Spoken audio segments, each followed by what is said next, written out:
खुलुमबाय लोगोफोर बन्धुमोन आन्दायलाबायलै बुंनाया थाबथा थुबथा जालाबायो ब्लग बानायफेराना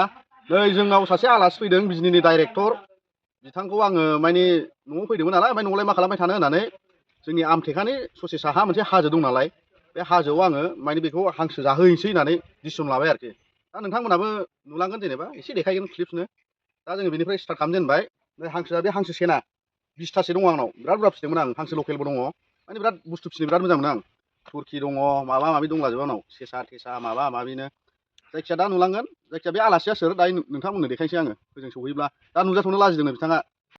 थाब थांनांगौ जाबाय नङा दे साया थाबदों बिदि नङा फटाफट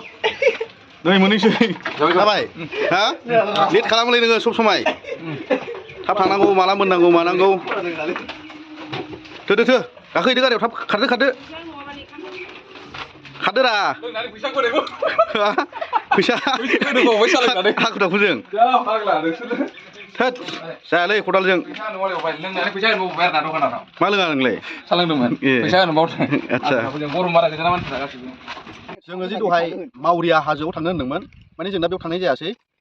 होजों थाङैनि जाहोना जाहैबाय माने होजोंहाय दा नैबे सिजोनाव दै रानो जाहैदों ओमफ्राय दै रानबाथ' जोङो दा संनाय खावनाय बिराद माबा जाहैगोन दिगदार जाहैगोन बेखायनो दा जोङो जोंनि खाथिनिनो लकेल दैयावनो लकेल दैनि खाथियावनो माबा लांखार दैनि खाथियावनो माबा संसै मानसै आरोखि बेयावनो बे दैया जाहैबाय माबा जोंनि आमथेखानिफ्राय बेंटल थांनाय बारस'ग्रा बे माबायाव आरोखि बेनि गेजेराव ओमफ्राय दा जोंहा आलासिखौ माबादो नायदो माइकेल मोसाहारि बिथाङा सिंगार डाइरेक्टर ओमफ्राय लोगोसे खदाल दं आरो फंबाय सानै दङ नै नायदो फंबायमोनखौ नै सानैया माथो ओंखामसो जानखो ना माखो मानि नुवाखै नै सावबानो जाथावथाव नुखायो दा जेबो जाबावाखैसो दा एसे खामलाबायबा गोजा नुबावगोन ना बरिया जाथावथाव जागौमोन नामा सोरबाफोर मालाबा जादोलै नैबेखौ खदाला हारसिं जाजोबगोन जाहैदों आरो बिबुखौ मानि गारा जाहैदों फाग्लाया बिबुखौ मानि सावनो नागिरबाय मानो सावजानांगौ जाखो बिबुखौलाय गारजाया हा गारजाया बिबुखौ जागोन नोङो औ जागोन गारजाया मारै खालामगोन जेनेबा फेरेदनोसै ओमफ्राय नोंथ' बेदर जाया होनदोंमोन दानाथ' हमजाजोबसिगोन नों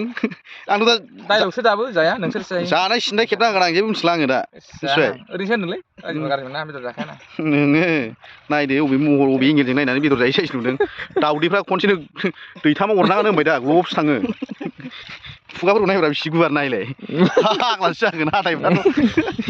जिसिबिसो हाथाया हैस गोदानाया साइस नुदों ओमफ्राय बे खिबुखौ गारखो ना माखो फाग्ला नोंसोरो गारजाया बे खिबुखौ गाराबा माथो फाग्ला हांसोआ मोनामो हांसोनाया मोनामबाय नामा क'क्राझाराव आलदा आलदा फानबावो मिथिबाय खिबुखौ लांबावो आं न'आव खिबुखौसो जायो नोङो दाइनजा थाव थायोना बेयाव थाव थायो खिबुआव फाग्ला मानसि बे हांसोनाया जाजाया मोनामो फाग्ला बेबा मा बुस्थु बबेयो बे जाजायो जामासो बे खिबु जाजाबाय नामा जाजायो थोद बेखौबो गारानो बिबु हा गेरेन्टियावनो बिबुखौबो रायखसलै बे फाग्ला मानसिलै गोदोनिफ्रायनो बर'फ्रा असु हारि होननानै मिथिखायो बर'फोरखौ ओमफ्राय होननानै होमबालाय मानो गारबावनांगौ लस जायोना दे नों आलदा जालै नों आलदा जा बेखौ जागोन आधा फुवा थांखायो नै आधा फुवा थांखायो नै मोननैजों हैस नंगौ औ दे दाम 700 गथा हैस 700द्राय गैया ना हांसोआ जायो हांसोआ गथाव 700 थाखायो 500 खम मोनखाया अ दे नै सारायाव होसनजेनबाय बानलु माबागासिनो फंबाय दन्दरै नावलाय ओमफ्राय नै सामब्राम गुफुर सुवा बेखौ सुवा खदाल नाङालै गोदो उन्दैयावबा खिथि जानानै देरबोखाबाय दाउखि जोंनो जानानै देरबोबाय है दाउखि जोंनि खाथियाव सासे दंबावो फैसायाव गथायैनो जानाया गथायैनो खिथि मावदों मिथिबाय दाउखि सुवा आरोखि होद बिराद लेथ्रा मालै नोङो बैजों सान समाय नै बिजोंसो हाबा होनोसै आं नोंखौ खदाल नै बिजों नै नुवाखै बिराद मोजां नायबाव खदाल होननायखौ खदाल ए समायगोनलाय खदाल नोंजों मिथिबाय लायो लाजाया बिदिया एखेरा नोंजों एखे नुयो बोरैबा र' आं एखे माबा न'नि सानैजों ओरै नायलाय खदाल एखे नुनो नागिरो बोरैबा समायलाय दे थाब फोमोनदो माबायदि जायो जासाब नायनोसै माबा ओंखाम जानो बिदैबो दोनलायनोलै बिसिना जाबाय जानायालाय गाज्रि नङा दे संग्रायाबो देन्जारखा नालाय ओइ खदाल हांसो खिथुआव मा थायो होनदों थाव ओमफ्राय थाव थायो माने बिसोर दुगैखांबाना बिसोरबो दुगैनो रोङोना दुगैखांबाथाय दाउआनो जा हांसोआनो जा ओरै खुगाजों बै खिबुखौ एल' हरनानै ओरै फुनो आरोना गांजों ओमफ्राय बुब्राबलायनोसै आरो बेनो थाव फुननाय जाहैबाय बेनो थाव फुननाय जायो ओंखायनो नों दा खिबुखौ सावजाबाय औ खिबुखौ सावजाबाय ओमफ्राय ओंखायनो खिबुआव सावबा दाउनि खिबुआव सावबा बिराद थाव ओंखारो नंखायनो नायनोसै नों दे दुगैनानै बिसिना बेनो थाव आरो ने औ खिबुनि बेनो थावा बेनो खिबुआव थायो बेजों नोंबो फुन नामा माबा हांसो खिबुनि थावखौनो हा फुन सिमोन नामा थावखौ औ फुनबालाय फुनजायो सावबा ओंखारो नालाय फुनबा फुनजायो आरो गोथाव मोदोमलायगोन आरो जाबाय दे नै आलासिया जोंना दासो नुजाबाय औ जबरदस्ति हांसो जाहरबायलै आंखौ ओमफ्राय सासेया खिबुनि मेजेमखौसो सोलागोनखोना माखोथाय सोलाथ'वाखै बबेबो इयाव दं दाबो बेयाव दं अरा हांदों बेखौनो गोजोननाय मोनबाय फंबाया दिनै हांसो सिना ना मा होनोमोनलाय सेना बेखौ जाहोहरबाय नै बेखौ जानोसै आरोखि ना साखिनो थिनदोंथ' आलासि हिसाबै औ दे माइखेला दे जा बरिया जादों संनाया दे भिडिअखौ शेयार खालामलाबायदो होनदोब्रा एसे भिडिअखौ शेयाराथ' जाखागोन र' ओमफ्राय सामफ्राम फैनांसिगोन नोंनाव बेखौ जानो फैदो आं ब्लग बानायलाबाय थानोसै ना सम नै बेयाव दाग जालाबाय नायनो दागा औ स्पाइडार अरनानै